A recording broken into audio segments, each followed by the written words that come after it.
So today I decided to interview my big sister, who, as everyone knows, is a world traveler, solo traveler at that.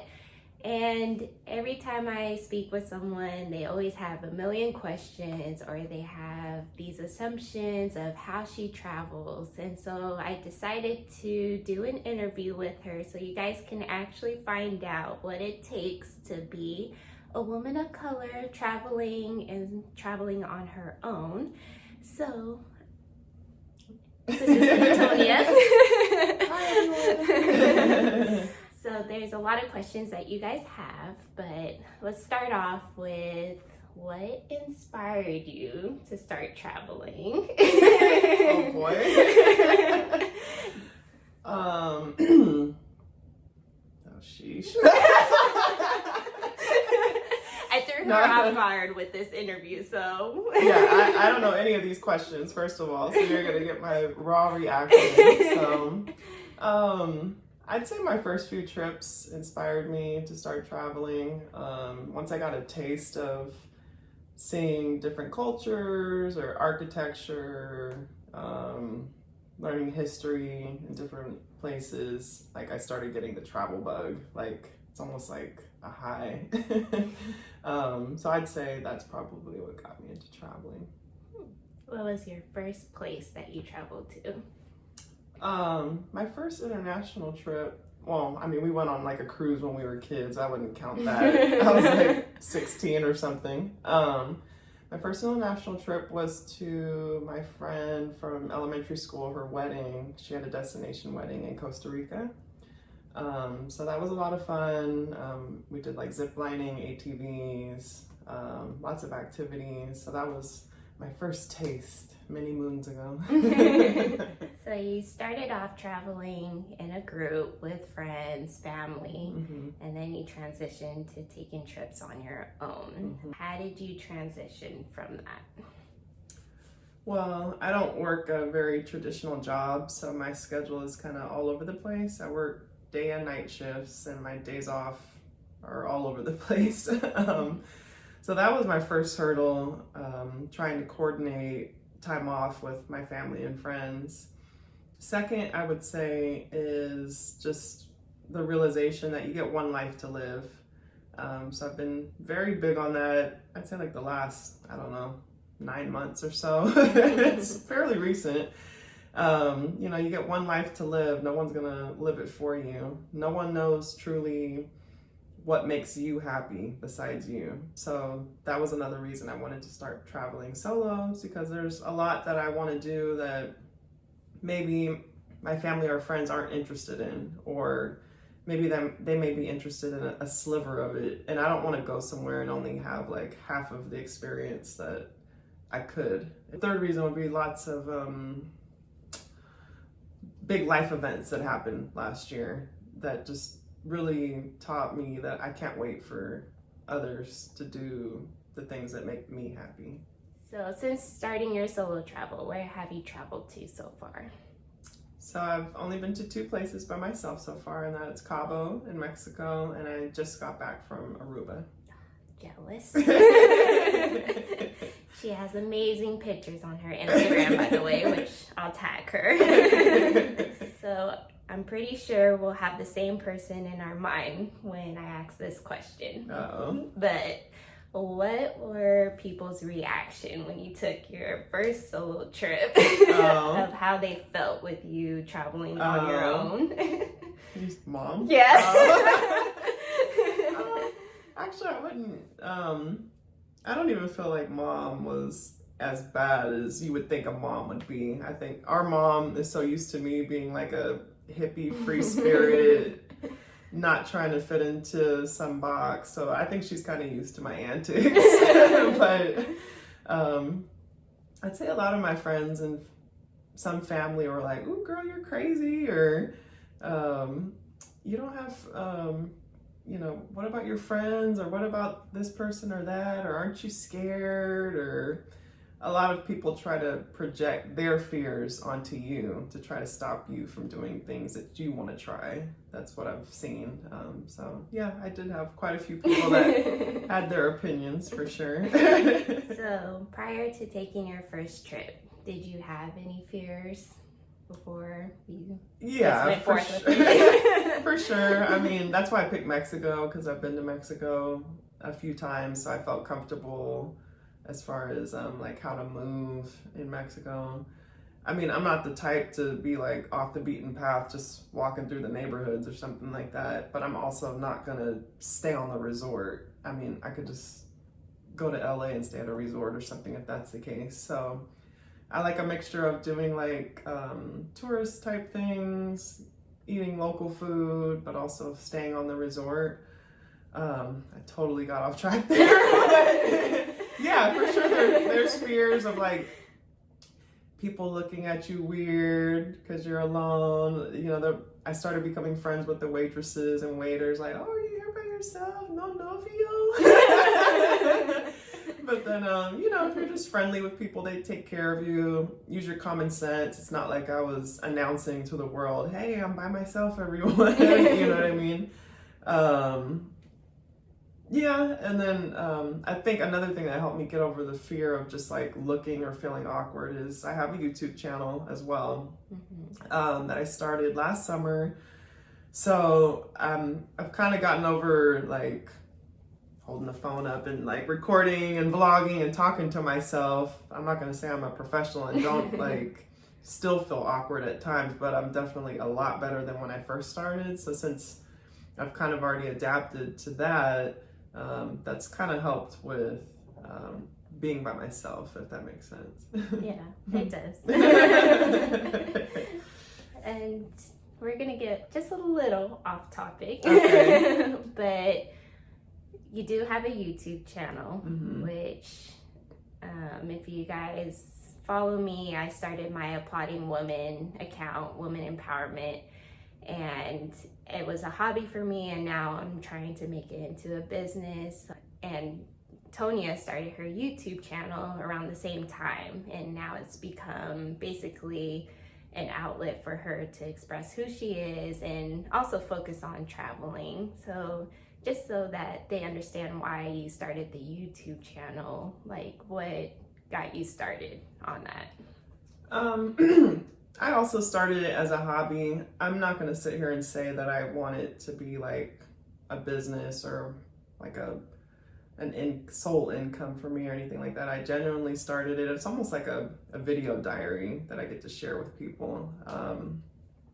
We had some traumatic experiences last year in our family, and you know, I was doing therapy, depressed, gained a lot of weight, just a lot going on in my life, and I felt like that gave me something to keep me busy, focusing on different things, like trying to lose weight or traveling or, you know, hanging out with my family. So I enjoyed it, the editing, things like that. So now I'm in a much better place. Not perfect. Still doing therapy, still got my issues like everybody else, but YouTube, yeah, it's just a place for me to just authentically be myself, and that's what my channel is all about. What I try to keep my Instagram about. My channel name on YouTube is simply Antonia. So I don't just fit into one box. I'm not always perfect by far. But yeah, that's the main reason I started the YouTube channel and what I want to continue with it.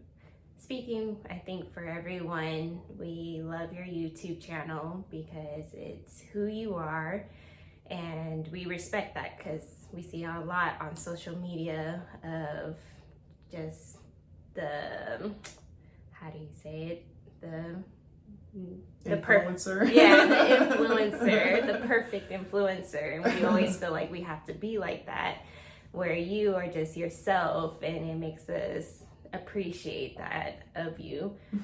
But one thing I think a lot of people are missing is how you do it behind scenes. And we all have this assumption, oh, you have to be a millionaire to do this. To travel? Yeah, to travel. So just kind of tell us how do you organize your trips, plan it, and so forth? Okay. So I'll talk about the 2 solo trips because that's the majority of what we're talking about. So for example, I look for deals. I'm not rich. First disclaimer. So for example, like, you know, during COVID times, and I believe it was also off season, when I went to Cabo, I did a package deal. I stayed at an all-inclusive resort, which I'd stayed at that same chain previously in Cancun on a trip that I went on. And I wasn't crazy about the food. I knew that, but I knew that I wanted to eat off of the resort anyway.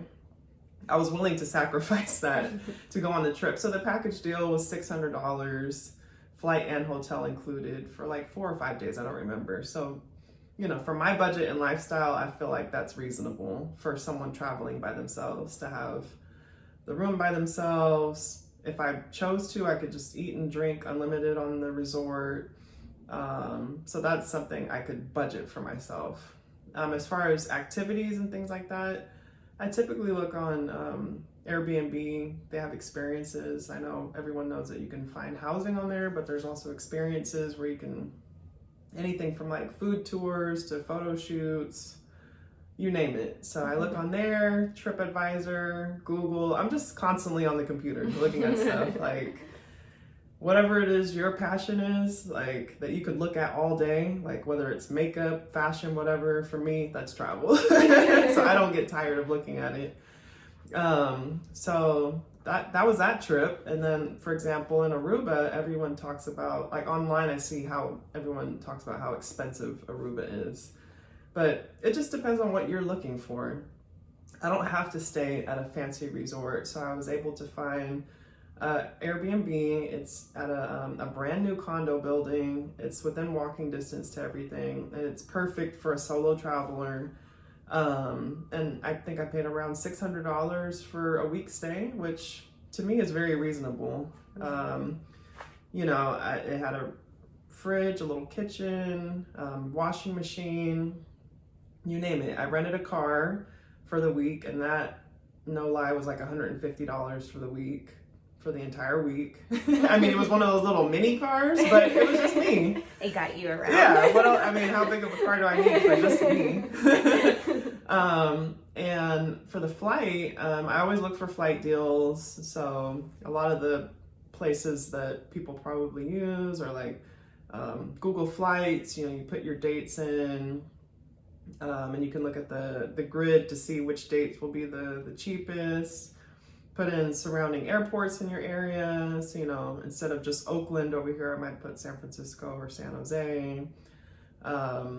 There's Skyscanner. There's, you know, all types of apps and websites that I use. But I will admit that I signed up for a Chase Sapphire card, I think it is, or Reserve, whichever one it was. During this pandemic, you could tell that the travel industry and credit cards were really struggling. So just by applying for that card and using it for things that I would have been buying anyway, I think I got like 80,000 bonus points.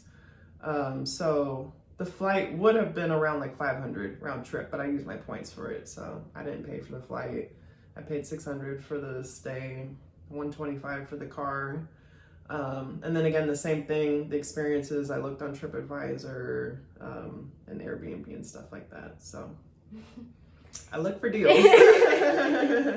It's like when you're telling that story, I'm like laughing on the inside, because when people like ask me like, what does she do for a career? And I'm like, she does this. And it's like, oh, she makes good money. And in my head, I don't tell them because I was waiting for this moment for you to tell your story and your side. But in my head, I'm thinking like, I know what she does behind the scenes. She's on that computer. She's texting me from work about trips and stuff. So I know you do a lot of research and you take your time, and it's a lot more than just paying money. Right. I think one thing is when these flight deals come out, like at least from what I've seen, you have to either be ready to buy it or it's gone, like within a few days. And so that might be the difference between why I travel solo too, because a lot of people want time to think about it. Oh, you know, I get paid next Friday or whatever, the deal is not going to wait for that. Okay. A friend and I went to Barcelona for 350 round trip or something like that. You could barely fly to Miami for that price nowadays. So it's just when you see the deal, you got to hop on it. Yeah. What would you say is the most memorable moment you had traveling on your own? I'd say meeting people. I've met so many people, whether traveling solo or like in groups as well. But for example, on this trip to Aruba, I met so many phenomenal women. Lots of them from the East Coast, super sweet, embracing, invited me to functions. So it's like I never truly felt alone. And sometimes if you travel like with a partner in groups, I feel like those type of people are less likely to talk to you or engage with you. Not saying they won't, but when you're already with someone, you're having your own little conversations and stuff, where if they see you by yourself, it's like, oh, are you here by yourself? And it's like a conversation starter. So I'd say that has been my favorite thing, meeting people. She's a social bug.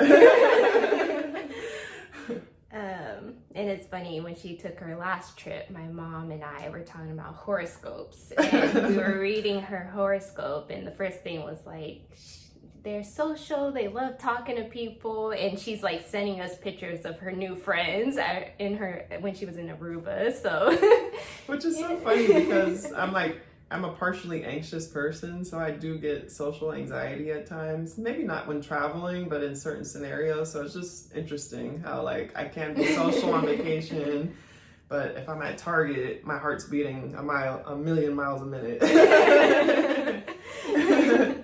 It's what you like to do. Yeah. So you kind of hit on the fact that you don't have to be rich to travel. We talked about that. Mm-hmm. I think another question or concern, which we kind of talked about, was safety. Mm-hmm. Do you have any tips or tricks for someone who's traveling on their own? Yes.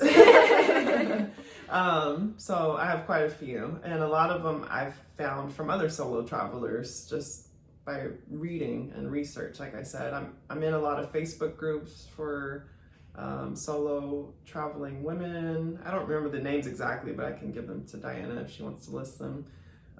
Solo Black female travelers, so you get a lot of tips and tricks from groups like that. So for example, I am a planner. Diana will tell you that in a second. So she plans everything. Being alone, I want not every detail, but most of it laid out. So what I'm saying is the activities I'm going to do, I want them pre-booked. I don't want to have to worry about doing it when I get there. I do want free time too. I'm not saying I have every minute planned out, but the things I am going to do, I like having it already. I already want the confirmations printed out. It puts my mind at ease. So what I've started doing is I make a Google sheet, and it'll have all my information on there. So my flight number, the times, my hotel or Airbnb address. I even make a Google travel map. It's disgusting how much I do it. But with Google Sheets, you can share them. So I shared it with my mom, so she knew all the information. She knew what my schedule was for the week. She had the Google trip planner, so she could see where everything was on the island. So something else I read, I don't know how helpful it is, but I did register with the U.S. Embassy before my trip. It's just a short form you fill out on their website. What else? They suggest that you don't tell people that you're traveling by yourself. Mm-hmm. So if you're meeting people at restaurants and stuff, I think you can kind of use your best judgment. You're not going to just be promoting that you're by yourself, but as conversations continue and you start making friends with people like I did, I think it's okay to share that information. You can give fake names. You don't have to give your real name. I did buy a little doorstop off of Amazon that kind of just reinforces the door from anyone like at the hotel or the Airbnb trying to open the door. What else? Yeah, just use your street smarts. You know, they sell anti-theft bags where the zipper is like on your back on a backpack instead of on the outside, or maybe you wear a fanny pack so your belongings are in the front. I'm sure I could think of a million more, but I would say like, although you're being cautious, the world is not like as scary as people make it out to seem. Like, oh, Mexico, the cartel is gonna kidnap you. Like, they don't want you. They really don't. I guarantee you that. Like, just use your common sense. Stay on the resort. Stay at the tourist areas. Don't go buying drugs in other countries. I know I'm getting off topic now, but I'm just like, there's like I was saying earlier, people try to project their fears onto you. Like, you just have to use your common sense. You can't be afraid of the world because, you know, whole other topic, but our country can be scary too. Very true. So I think those are a lot of the major safety tips that I would give. Yeah. And it was nice to, because on Instagram, you know how you can have, what's it called? Like, stories. Or close friends or whatever. Close friends, yeah. So she was still posting, but she was only sending it to 1 or 2 people. So you could still post it on Instagram, just save it for afterwards. Oh yeah, that's true. She brought up the other tip. I don't post about my trip until I get back, or I'm like on the flight back or something like that, because there's some weirdos out there. You never know. Like, I met quite a few people in Aruba, very friendly people, but you know, I was pretty popular with the Aruba. I'm not gonna lie. So if I'm over here posting on my Instagram or my Facebook, like, oh, I'm at this restaurant right now, like, I don't want people waiting outside or being creepy or anything like that. So you don't need to share everything right away. Wait till you're back, or you're at least headed back from your trip. She's being humble. She has a fan base out there. So, anything else that you think someone should know who's taking their first trip that I'm missing, that I haven't asked you? Not that I could think of. Just, you know, do your research. I've said that over and over again. The other thing I would point out it's not really related to solo travel, but travel in general, is just, you know, research the country in general. What's the climate like? What are the customs like? Do people tip out there? You know, learn some of the basic language. Hello, thank you, goodbye. What's the weather like? You know, things like that. Just, I feel like, make you a better traveler, a better person, because I think a lot of times Americans assume like, oh, well, you know, I'm traveling, they should adapt to me, and that's totally rude. Like, if you're visiting somewhere else, you want to get accustomed to their customs. So that's one thing I try to look at as well. But just, yeah, research. Yeah. Perfect. I had a question in my mind. I'm like, oh, I lost it. But I know for me, when I started applauding women, I felt like I learned more about myself, or, you know, I learned just something new. It could be just of how to do the business part, or just knowing myself. Since taking your solo trip, do you feel like you learned something more about yourself, or? Yeah, I mean, I'm giving you guys this advice as if I'm like some professional or something. Like, this is all new to me too. Like, you know, I just took my first solo trip last October, and it's June now. So, you know, I learned that I can do the things that I desire. Like, for those of you that are out here looking like, oh wow, that's so cool that she did that, like, I was just like you a year ago. And so it's like, I learned that, yeah, I can do it, and I'm not gonna let anybody stop me from doing that. Go ahead.